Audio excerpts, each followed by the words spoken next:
Good morning, grandchildren. I'm outside this morning to read another story from the complete Brambly Hedge. You might hear some little birds singing. I heard one singing about 5 or 6 minutes ago, just singing his little heart out. So I hope you can hear some of the birds singing. It's a beautiful morning with a blue sky and a few clouds, a nice gentle breeze. The name of this story is called The High Hills, and I'm dedicating it to all my adventurous grandchildren. There's the picture.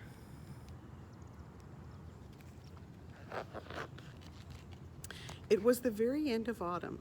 The weather was damp and chilly, and Wilfred was spending the day inside with the weavers. Clickety-clack went the loom. Whir, whir went the spinning wheel. Lily and Flax were in a hurry. "We must finish in time," said Flax. "We promised Mr. Apple." "What are you making?" asked Wilfred. "Blankets," replied Lily. "Who are they for?" said Wilfred. "They are for the voles in the high hills," replied Flax. "They have just discovered that the moths have eaten all their quilts, and they've no time to make new ones before the cold weather comes. They're too busy gathering stores for the winter. We're helping out." "Can I help too?" asked Wilfred. "That's kind of you, Wilfred, but not just now," said Lily. "Why don't you find yourself a book to read while I finish spinning this wool?" There's the spinning wheel. There's Wilfred standing on his tippy toes trying to find a good book.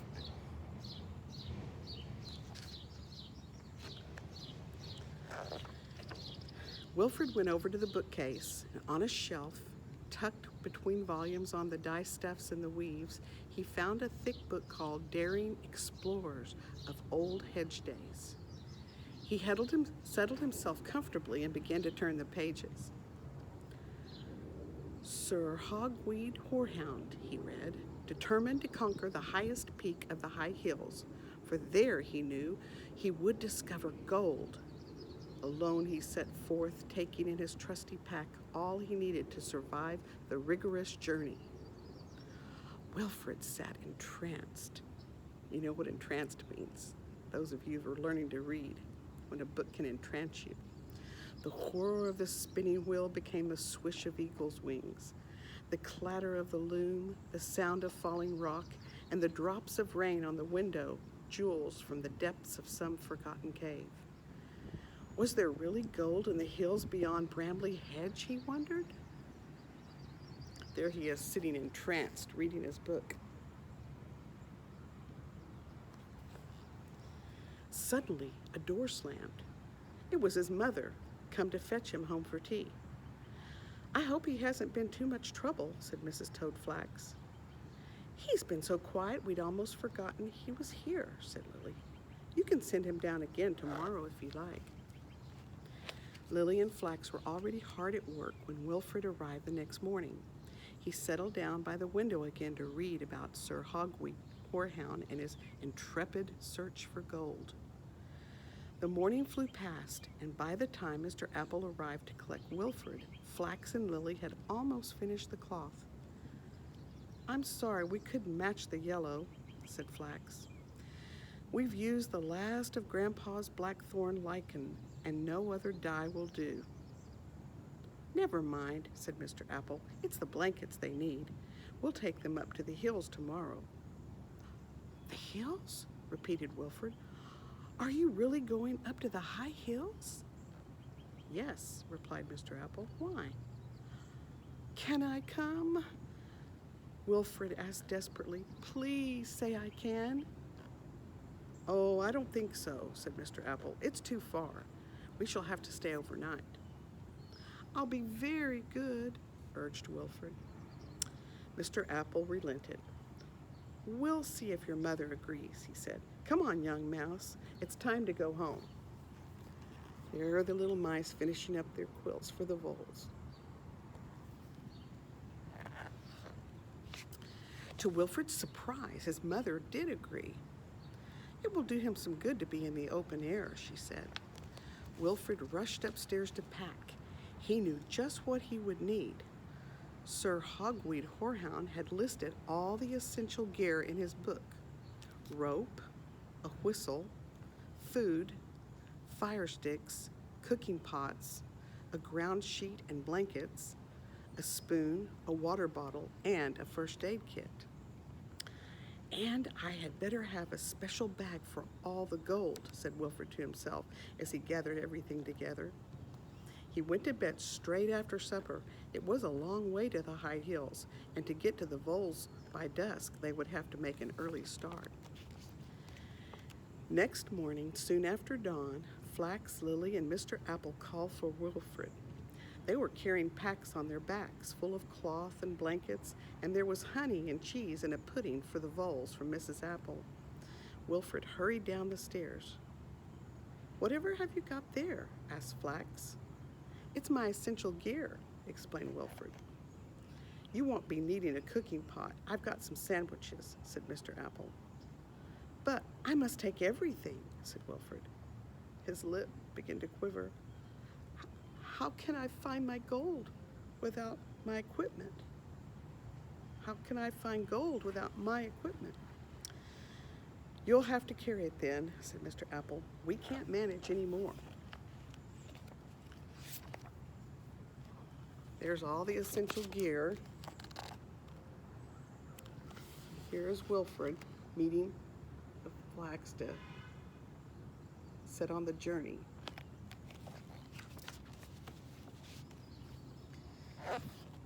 The first part of the journey was easy.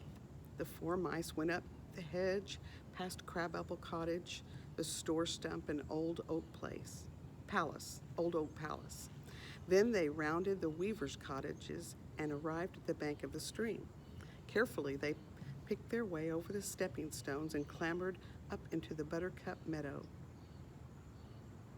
Here they are making their way through.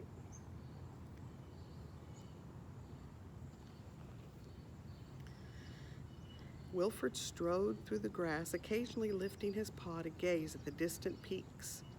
Beyond the bluebell woods, he could see the path begin to climb. Mr. Apple looked back. "How's my young explorer?" he said. "Ready for lunch?" "Oh, please," said Wilfred, easing off his pack with relief. The mice ate their picnic and enjoyed the late autumn sunshine, but soon it was time to go on. All through the afternoon they walked. The path became steeper and steeper, and when they looked behind them, they could see the fields and woods and hedges spread out far below. By tea time, it was getting dark and cold, and the hills around were shrouded in mist. At last they saw a tiny light shining from a rock beneath an old hawthorn tree. "Here we are," said Mr. Apple. "Knock on the door, Wilfred, will you?" There they are. Look at them climbing up the steep hill. And there's a little bitty light right there. They're almost reaching their destination.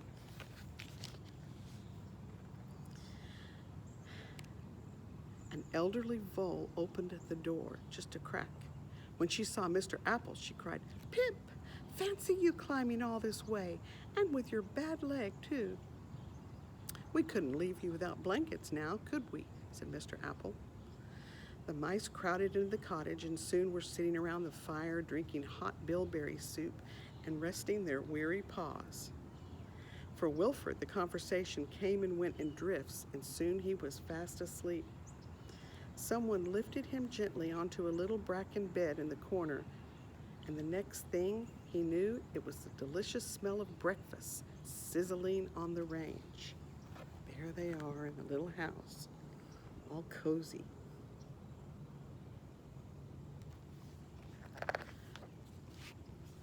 Wilfred ate heartily oatcakes with rowanberry jelly and listened to the voles describing their hard life in the hills. He was disappointed when Mr. Apple announced it was time to leave. There's some of the remains of his breakfast that he ate. "Can't we explore a bit first?" Wilfred begged. "Flex and I have to get back to work," said Lily, "but why don't you two follow on later?" "Well," relented Mr. Apple, "there are some fine junipers beyond the crag." Anne, Mrs. Apple loves junipers, said Wilfred quickly. Let's get her some. So the mice said goodbye to the voles, and Mr. Apple and Wilfred set up the path. Wilfred ran on ahead and soon was around the crag. When Mr. Apple caught up with him, Wilfred was halfway up a steep face of a rock. Wilfred, cried Mr. Apple, come down. Just a minute, shouted Wilfred. I found something. There he is, way on that steep rock.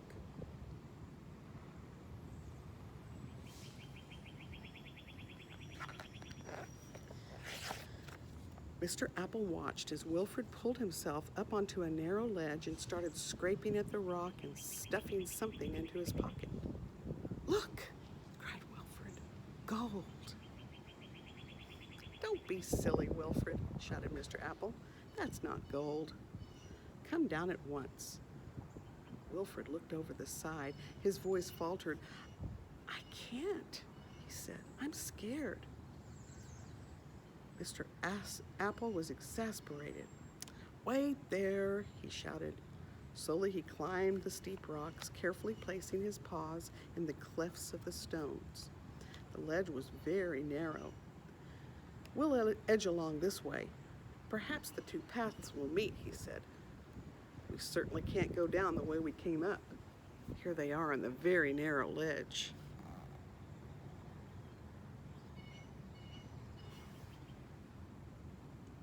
As they walked cautiously along the ledge, an ominous mist began to rise from the valley.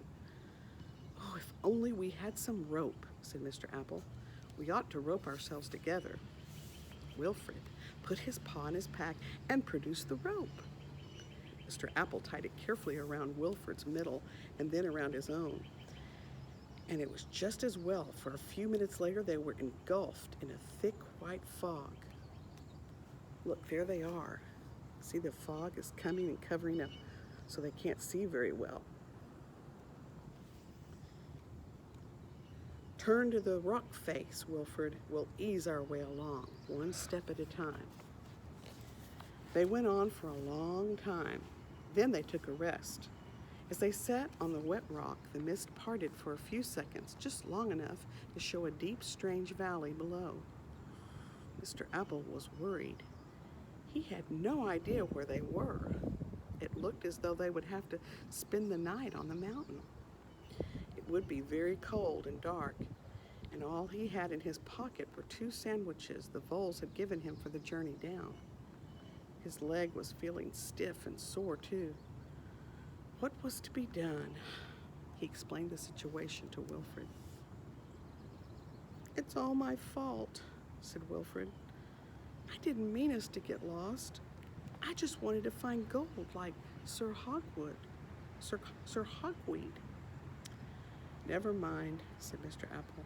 We must look for somewhere to spend the night. A short way along the path, the ledge became a little wider. Under an overhang of rock, a small cave ran back into the mountainside. Look, cried Wilfred, slinging his pack inside. Base camp. There they are. Mr. Apple sat gingerly on the damp moss at the mouth of the cave. Everything felt damp. His clothes, his whiskers, his handkerchief. Oh, I wish I'd brought my pipe. We could have made a fire. Oh, he sighed. Never mind. We'll huddle close and try to keep warm. But Wilfred was busy searching in his pack again. Out came the fire sticks and the tinder box. I'll see if there's some dry wood at the back of the cave, he said enthusiastically. Wilfred, cried Mr. Apple in admiration. You're a real explorer. Soon they had a cheerful blaze on the ledge outside the cave. Wilfred produced 2 blankets, and the mice wrapped themselves snugly while their clothes dried in front of the fire. The kettle was filled from the water bottle, and proudly Wilfred set out a feast of bread and cheese and honey cakes. Here they are. Doesn't that look wonderful?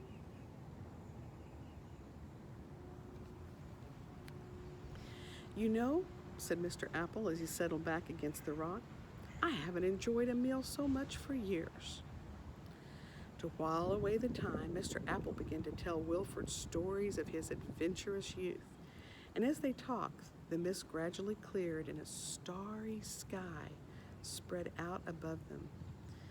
All was quiet but for the murmur of a stream which ran through the valley below like a silver ribbon in the moonlight.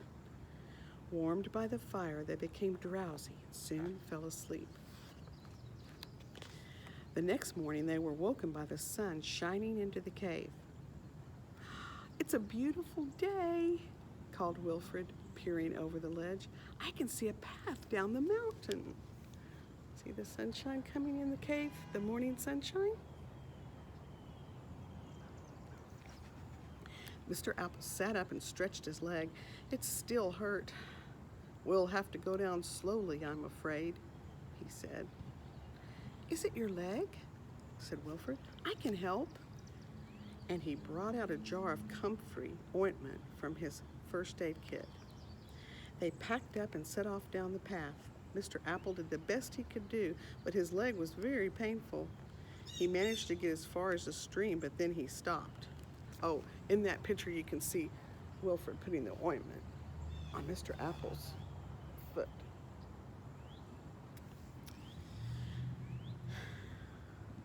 He stopped at the stream and sat on a boulder with a sigh. "I can't go any further," he said. "What are we to do?" The two mice sat in silence and watched the water swirl past the bank. "Don't worry," said Wilfred, trying to be cheerful. "We'll think of something." Suddenly he jumped up. "I've got it," he cried excitedly. "We'll sail down the stream." He ran to the bank, and with his ice axe, he hooked out some large sticks that had caught behind a rock in the water. Using his rope to lash them together, he made a raft. "Come on, Wilfred, we'll shoot the rapids." That was a great idea Mr. Apple had, wasn't it? Making a little raft. "Are you sure this is a good idea?" said Mr. Apple. Wherever will we end up?"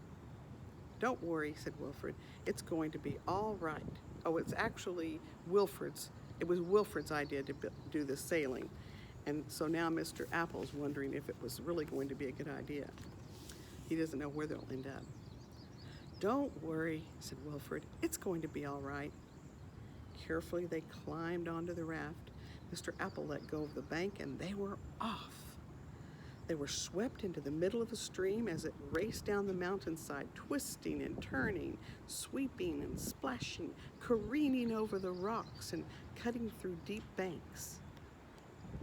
"My hat!" shouted Wilfred. "I've lost my hat." You can see right there. There they go down that stream. There goes Wilfred's hat. The water looks pretty fast. "Never mind that," cried Mr. Apple. "Just hold on tight. There's a boulder ahead." A boulder's a big rock. Wilfred gripped the sides of the raft and somehow they managed to keep it and themselves afloat.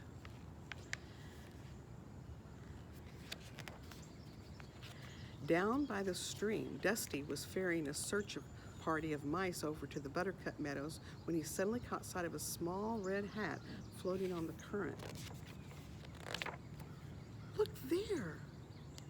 he shouted. All the mice peered over the side of the boat. "It's Wilfred's hat!" cried out Mrs. Toadflax. "Whatever could have happened to him?" There they are, they're searching for Wilfred and Mr. Apple.